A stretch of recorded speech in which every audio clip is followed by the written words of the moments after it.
At upang matupad ang banal na pagsasamang ito ng mag-asawa, ay itinatagubilin ni Apostol Pablo batay sa nakasulat sa banal na aklat na ang babae na may asawa ay itinali ng kautusan sa asawa, samantalang ito ay nabubuhay. Kaya hindi na ang babae, kapatid na divine, ni ang lalaki, kapatid na Paul, ang dapat magkaroon ng kapangyarihan sa isa't isa, kundi ang mga batas o kautusan ng ating Panginoon Diyos sa pag-asawa. Dapat mahalin ng mga lalaki ang kani-kanilang asawa tulad ng sarili nilang katawan. Ang lalaking nagmamahal sa kanyang asawa ay nagmamahal sa kanyang sarili.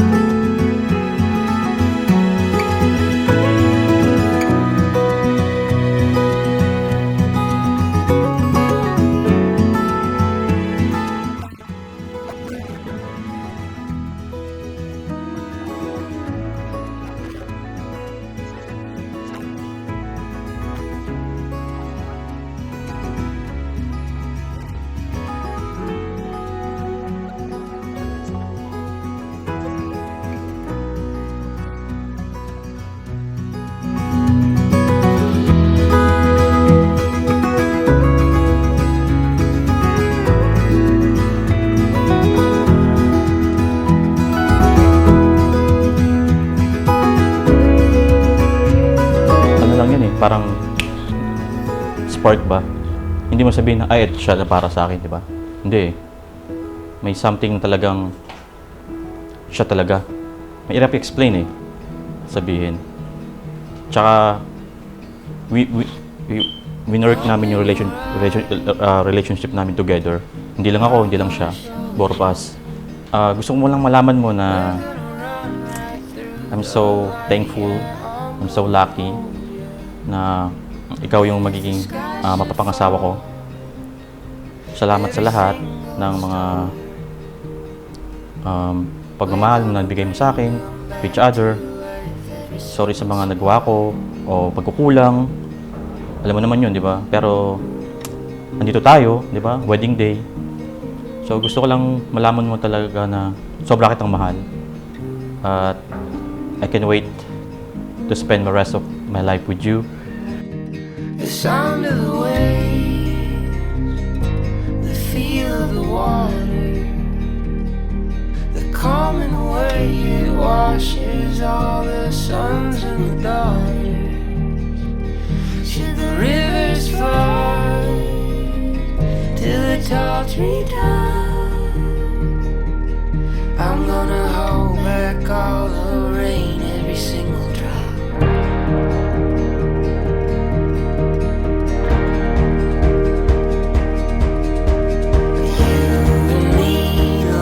Now, here I am today, standing in front of you, with our families and friends, and with the blessing of our Lord God. I am saying yes to you. Yes, not only for a chance, but also for a commitment to love you forever and for the rest of my life. Thank you for being you. As you never failed to amaze me. Thank you for not giving up since day one.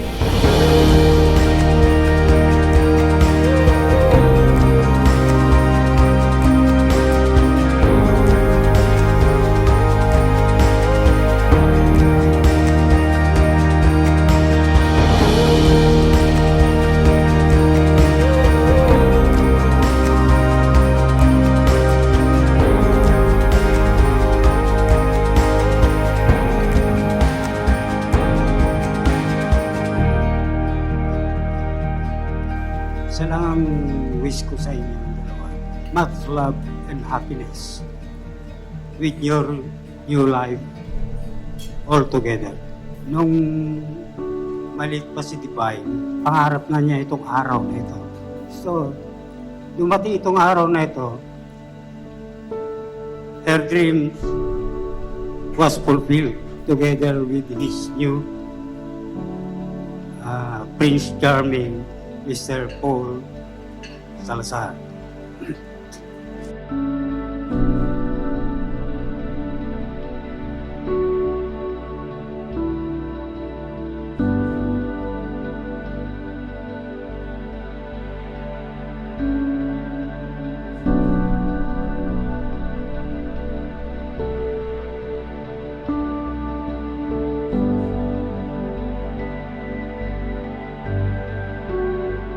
Sabi nila, ang pag-aasawa ay hindi biro. Maraming struggles yan na maranasan ninyo. But I believe, through the guidance of the Lord, lahat yan ay malalagpasan ninyo. And always remember to put God at the center of your life. Always pray, always love one another, be understanding, and give respect to one another. And thank you, Divine, for accepting and loving my son as your husband. And I welcome you as my daughter-in-law. I love you. God bless, and may you live happily ever after.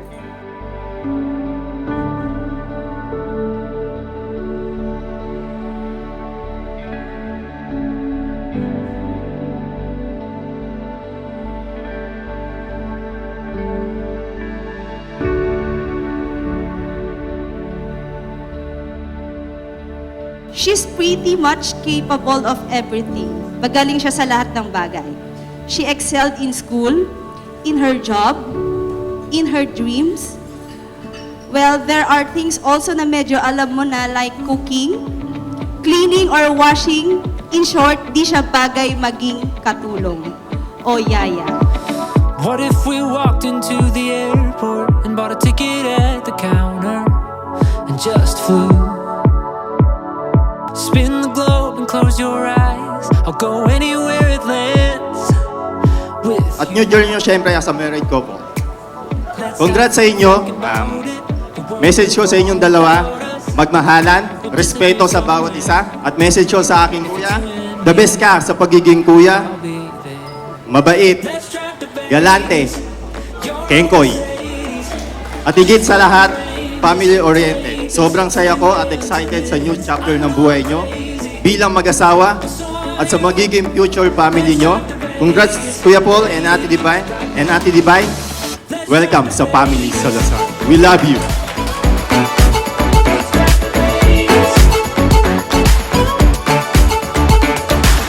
You've got that iPod from '06 with all the songs we know. Oh well, we blew Kuya Paul, you deserve nothing but the best. You know, you're my inspiration. You know, thank you for all your efforts for our family. You know, your sacrifices are really immeasurable. Thank you so much. Always remember that we're always here for you.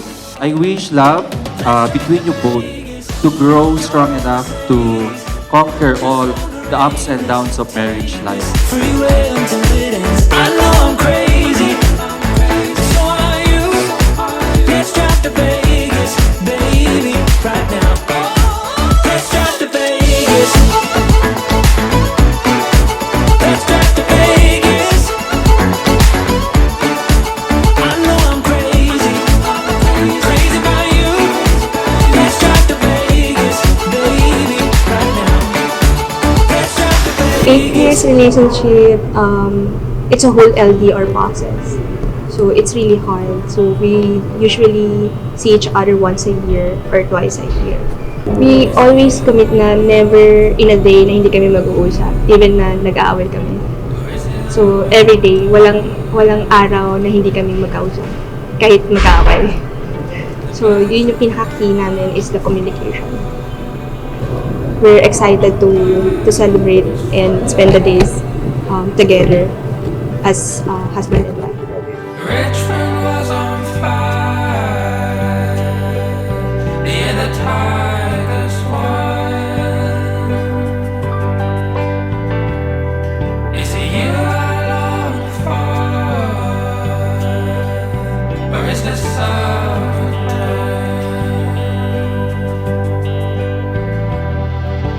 whisper through the thought of you? All the crowd land. A scribble in the sand on your eyes. Our relationship hasn't been so easy. We are apart to each other for many years. Most of this are long distance. Most of long distance relationship couples don't last, but here we are. We made it on our wedding day. You are my true love, my life, today and always.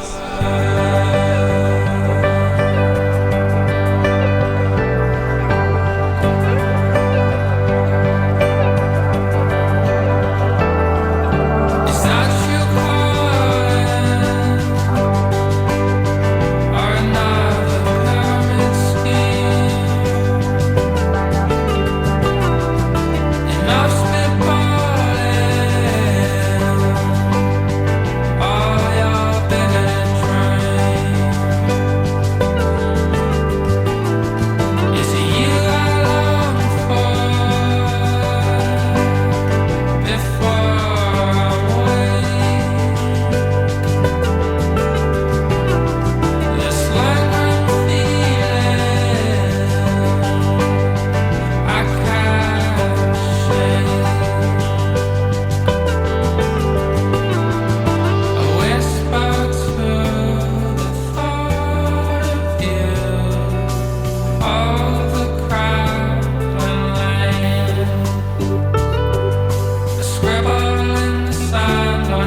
off into the unknown in a rental car.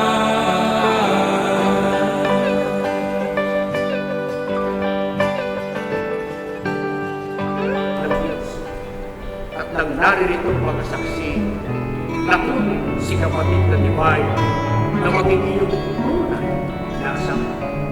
Opo. Na siya iyong iibigin at pagbibihagan. Opo. Iyong pagmamahalin maging sa kalusugan at sa karamdaman. Opo. Sa kasaganaan at sa kahirapan. Come Opo. meet me Iwan in mo the na sky. babae, mananatili ka sa kanya. I'm somewhere in the blue. Opo. And I pack like, how about you? Oh, dandelions. Some say that heaven's near. For the times we cannot seem to understand each other, we will always choose love above anything else in this world. I can wait to spend the rest of my life with you and for the future ahead of us. If we dance around the wind and let it take us where it blows, we'll get where we need to get. Yes, we'll get where we need to go. I'm just trying to figure out, 'cause in the end, We will raise our family and building our relationship under the care and guidance of our Almighty God. to paradise. We're almost there this time. If you're too good to try.